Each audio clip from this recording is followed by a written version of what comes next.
Hi, so I've been thinking about this video for a while. This is a story I'm going to tell you. And the story is a mashup of neuroscience and occupational therapy models and psychology and lived experience. So I think I've posted before how I believe that each of us have inside of us three domains in occupational therapy thought, but this is reflected in all sorts of knowledge bases and spiritual practices and whatever. That there's our body, there's our mind, and there's our heart.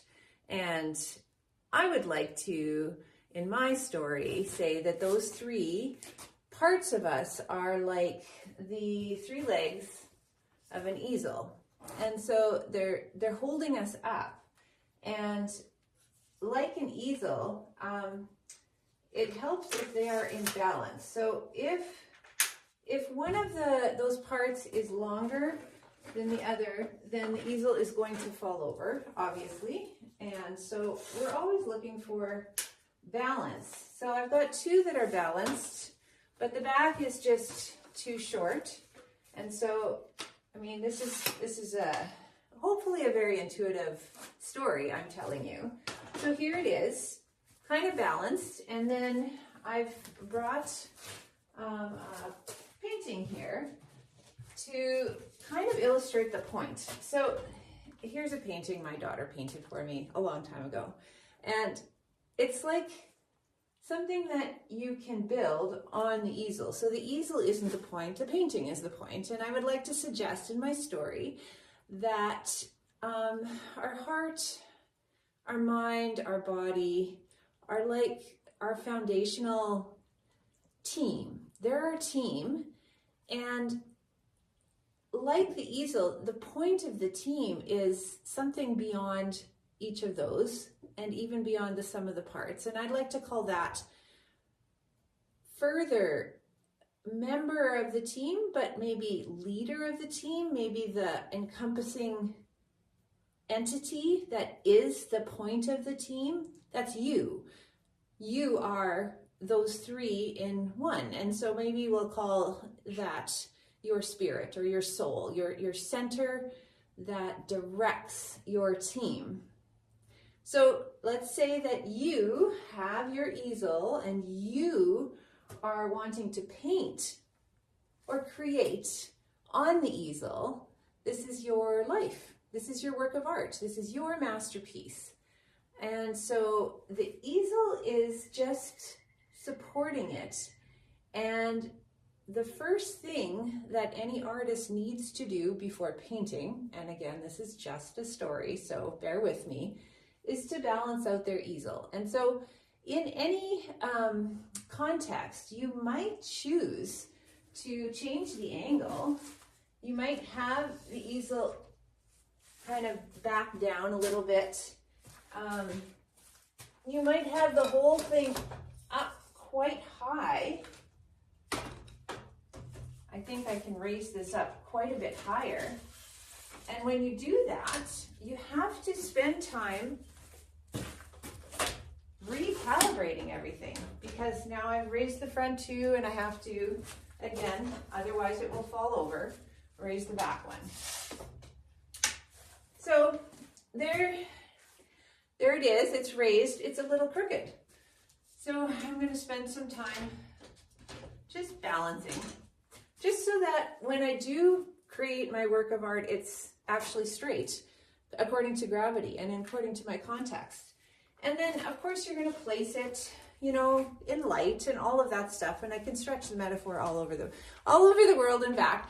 But what I want you to think about is yourself as you are an artist. You are creating your life, and the parts of you that are supporting that, your body, which is very, very, you know, such a gift, has its own thing. Your body has its own wisdom, its own intelligence.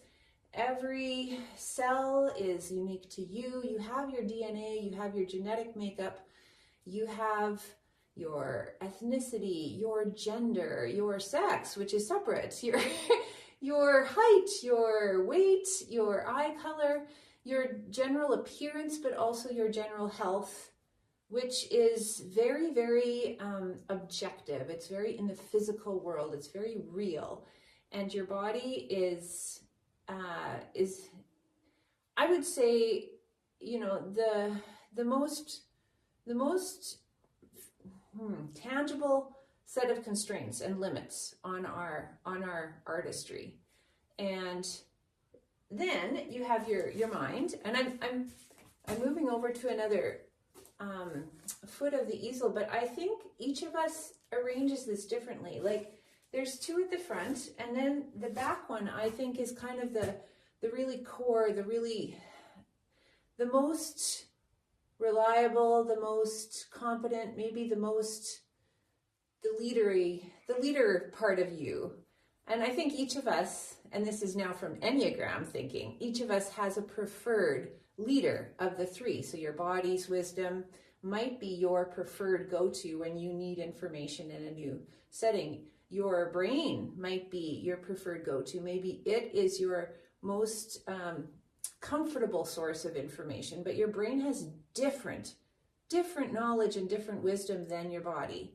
And then your heart, which, is not what I'm calling my literal heart. It's more in the back of my brain, right? It's the hippocampus and the amygdala. It's the whole emotional limbic system that has its own way of coding memory, its own way of determining the value of experience or of information. It's very much focused on threat, on safety, and on who am I and where do I want to go? It's the why. It's the why questions.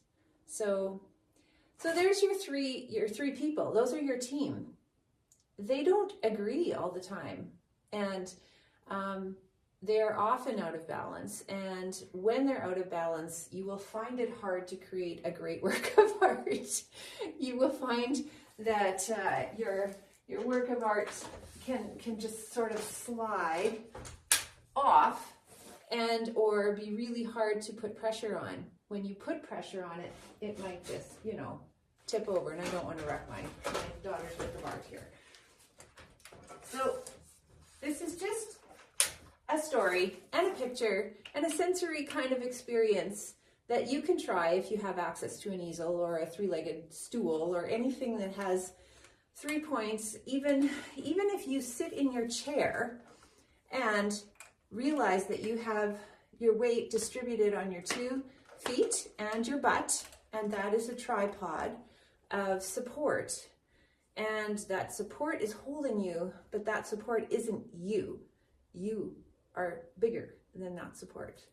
And that's where I'll leave it for now. That's a foundational concept I'm really working with One Hard Thing is, let's always start at the beginning with the task that is going to open up the most room for other tasks. And in my opinion, the most room is opened up when we start with balancing ourselves and also acknowledging that the competing agendas that are coming at us are they're all real, they're all valid, they're all important to pay attention to, but they might not agree with each other.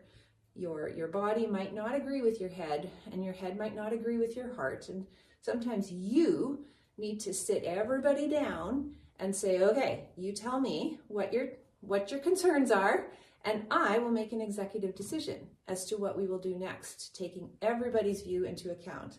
And that's a really good way to kind of feel like you're taking control of your own life and your own team, and you're creating safety for all the parts of you, because you're listening, but you're not letting one dominate the others, as a non-functional team does.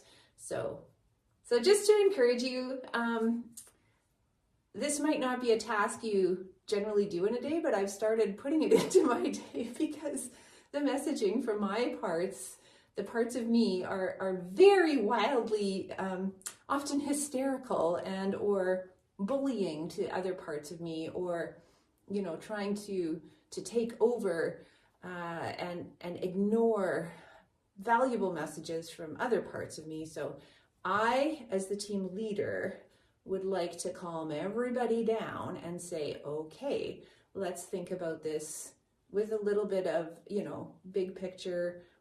What are my actual values? What is the work of art I need to create today? And how do I best set myself up to achieve that? So good luck with your team, and I hope this helps.